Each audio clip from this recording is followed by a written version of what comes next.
you probably now know a little more about the new Defender. But today, we take you through how to set up some of the features of the vehicle and how to complete a customer handover. Just some of the things I'll take you through include setting up the vehicle as per the customer's preferences, some of the functions of the Smart Key, use of the new PV Pro with navigation system, which many of you will be seeing for the first time, raising and lowering the air suspension, and much more. But before we get stuck into a handover today, it's important, if you haven't already done so, to inform the customer about 2 available apps to download. The first being the Land Rover iGuide. This is a fantastic app for quick access via your mobile phone. When you first download the app, you'll be prompted to add any vehicle models. The customer may be lucky enough to own more than one of our vehicles in their family. Inside the app, you'll see 4 categories to help you to search for information. Categories? This is essentially an electronic copy of an owner's handbook for accessing information such as a controls overview, how to move seats, airbags, warning lights, and much more. Other manufacturers don't yet have this, so it's a great selling point for customers. Visual search will allow you to take a tour of the exterior and interior of the vehicle. Frequently asked questions. Frequently asked questions are displayed here to answer many of the common questions from customers. Warning lights, always handy if you get a warning light appear and want to check what it is. Clicking on this option, you'll notice each of the warning lamps are broken up into colours of the warning light, making them easy to find. The second app to download is the Land Rover Remote app. This is something customers will love, as it allows them access to the vehicle via the app. For example, it gives the customer the ability to start the car and warm it up in winter, or cool it down in summer before you even jump in the car. While smart keys are becoming more common these days, do you know all of the functions of the Smart Key? Well, let's have a look and see if there's anything here maybe you don't know. Smart keys are handy as it will allow you to open or secure the vehicle as long as you have the key close by, i.e. in your pocket or in a bag. Unlocking the vehicle is easy to unlock with a simple click of the unlock button. You'll also notice the side mirrors will fold outwards and your headlights will be triggered, designed to help you to the door of the vehicle. Another handy little feature here is to hold down the unlock button for what's known as global opening. This will drop all windows, a great thing to do in summer to let the hot air out and some fresh air in. Hold the lock button to reverse this, raising the windows and securing the car. Press once to lock or twice to double lock. If you double lock your vehicle, this won't allow an intruder to open the doors if they break a window. A very handy little feature to tell customers about. This button is used to unlock the boot, and what's great about this is that all other doors to the vehicle remain locked and alarmed. However, the interior alarm is deactivated. But make sure you don't forget to trigger the alarm again once the boot is closed. How often do we walk down a car park row only to realise the car wasn't actually where we left it? Well, I recently learned of this handy little button, perfect for finding your car in a car park or when walking down a dimly lit street after work. This button here will trigger the lights, showing you exactly where you left it. For your information, lights will stay on for 30 seconds, but can be changed up to 4 minutes should you want to extend the time. This can be done via the instrument panel inside the car. Imagine for a minute somebody comes up behind you in a car park as you approach your car. A scary thought, I know, but this final button here is a panic alarm. Hold it down for 3 seconds or press it 3 times in 3 seconds to sound the horn and flash your hazards to create attention.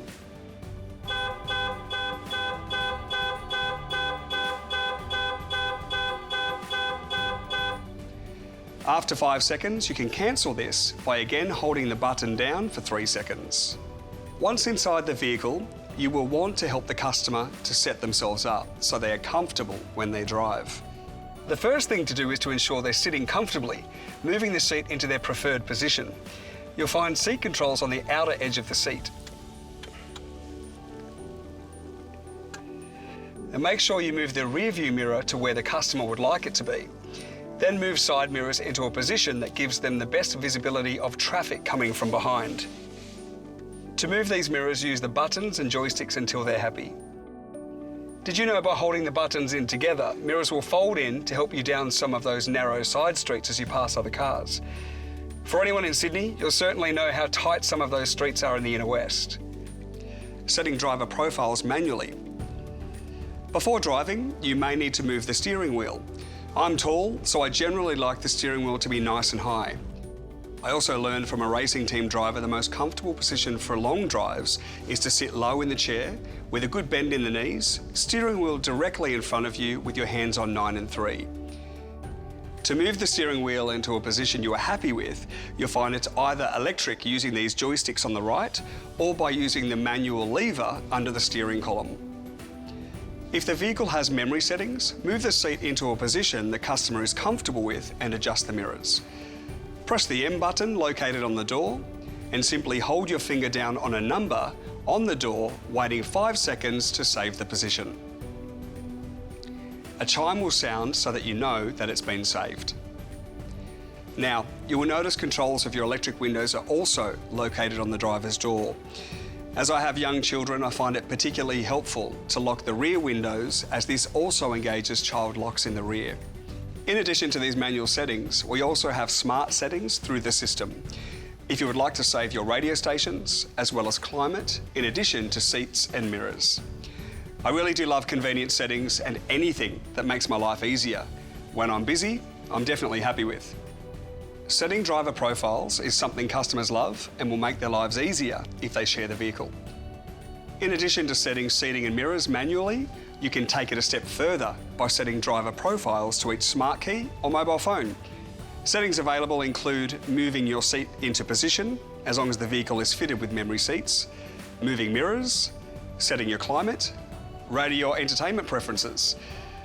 The system is also very clever, as depending on the amount of data you enter, the vehicle can analyse your behaviour and select routes based on your regular routine. Turn the heating on in your seats, remember your favourite morning radio station you listen to, and remember even that you listen to a podcast on the way home. The system will remember if you do a class or head home via your local shop on a particular night after work. The system will also recognise that you prefer a 1-dial display and your partner prefers 2 dials if you have an active info display. Convenience settings customers really do love. Another simple one is to set windscreen wipers and headlights to auto. To leave your windscreen wipers on auto, lower the stalk to the bottom and up 1 notch. You can also adjust the sensitivity via the rotating collar. Pull it forward to wash the windscreen. The outer collar controls the rear wiper and the button on the end is for the rear screen wash. To set headlights to auto, rotate the outer collar on the left to set. To flash the main beam, simply pull the stalk towards you. Pushing the stalk away is used to turn the main beam on or off. If your vehicle has auto high beam assist, the vehicle will automatically dip beam as you approach oncoming vehicles. If you have matrix LED lights, the car will keep main beam on almost all the time, creating cones of shadow around other road users so they're not dazzled, or mask some individual LED globes to avoid dazzling other drivers who may be approaching you, maintaining full beam everywhere else. To activate this feature, headlights need to be set to auto. To start the car, make sure you have the smart key inside the vehicle.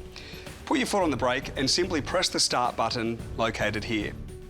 After starting the vehicle, the park brake will automatically disengage once you begin to accelerate and also re-engage when you turn the engine off. Or, if you stop momentarily, simply press the button here to place the vehicle in the park position. The Defender is fitted with start-stop technology, which has proven to save customers significantly on fuel running costs, as well as reducing pollution. However, there is a control on the lower panel for switching this off. Be aware the start-stop system will be active whenever you switch the vehicle on, meaning the engine will cut out when you stop to save on fuel. It's designed to restart in the time it takes for you to move your foot from the brake to the accelerator pedal. The new Defender features a pistol grip gear selector. To operate, press the brake, squeeze the trigger and pull towards you for drive, or push away to put the car into reverse. To engage sport mode, shift towards you and nudge the gear selector to the left. Sport mode, as many of you will know, alters the gearbox, holding gears longer, increasing the rev range, allowing for quicker gear shifts, and increasing throttle response for more engaging performance. On the left, you'll notice options for controlling the volume, changing radio stations, accessing menus, or configuration of heads-up display, making phone calls, etc. This roller wheel is used to control the volume. These left or right buttons are for skipping tracks or changing radio stations. This circle symbol here, when pressed, will bring up the instrument panel or cluster menu.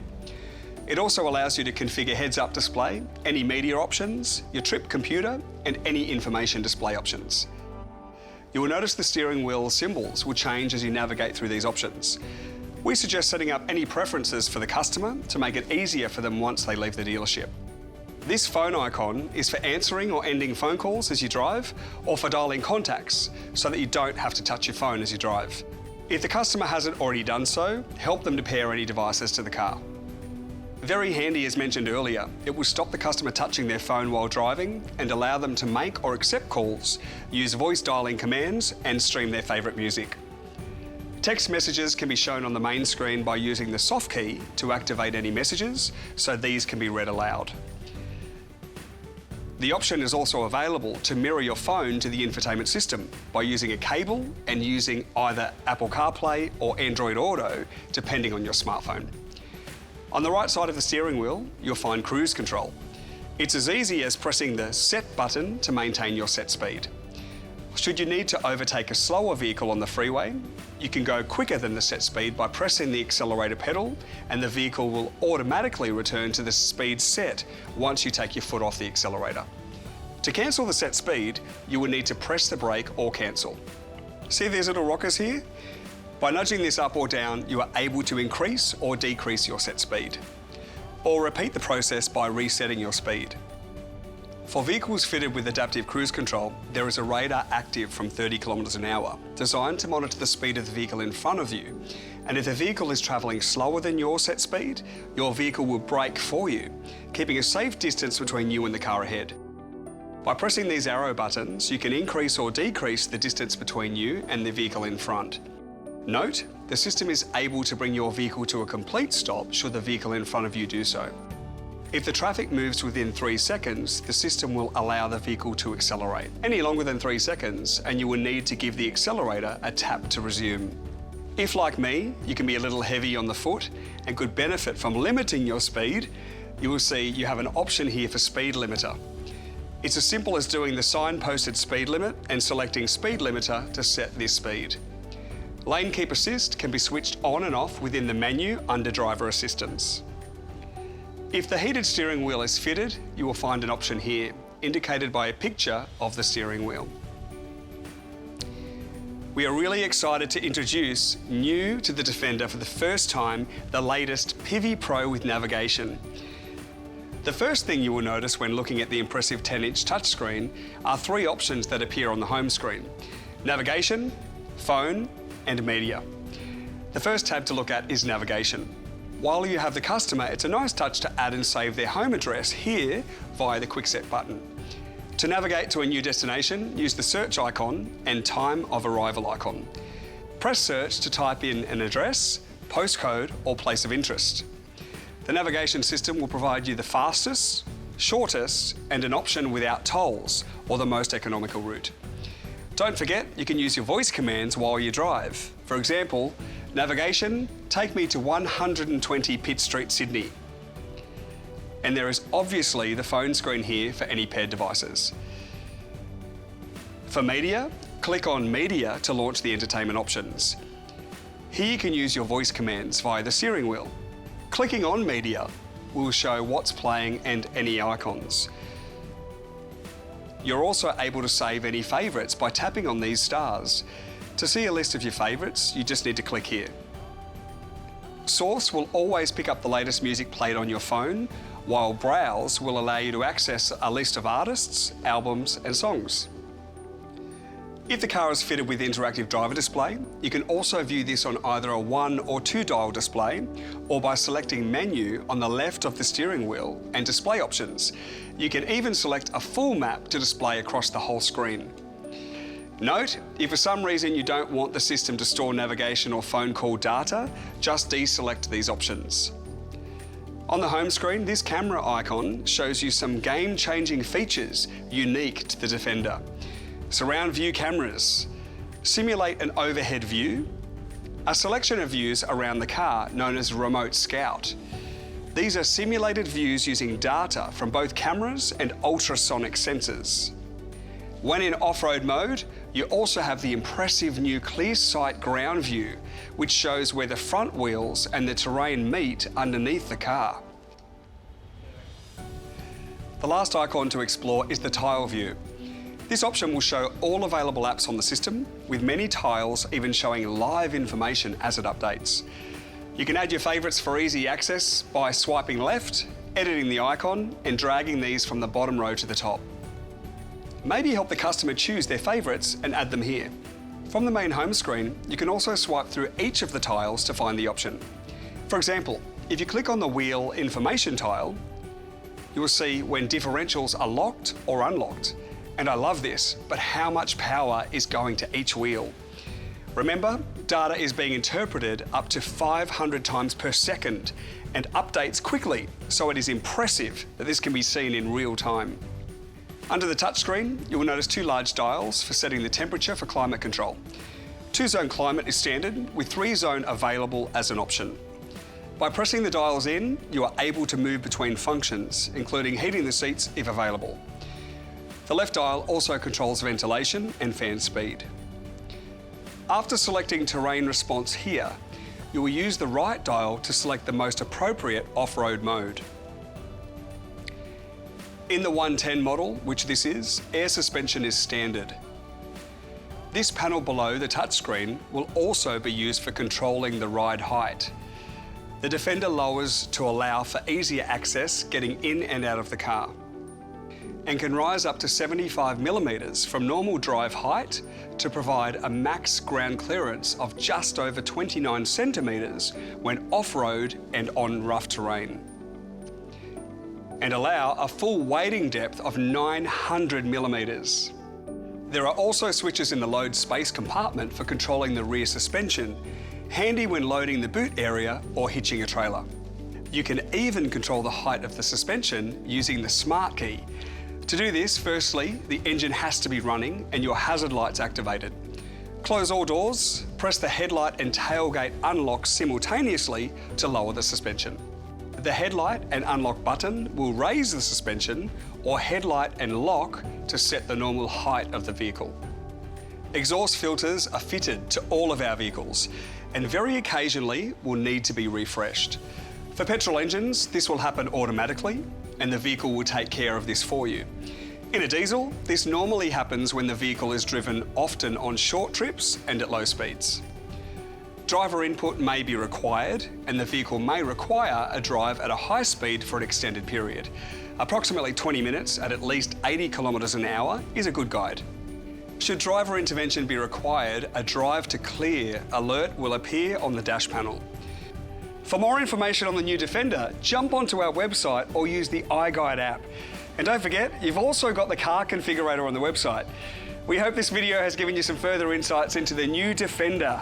Thanks for watching. Until next time.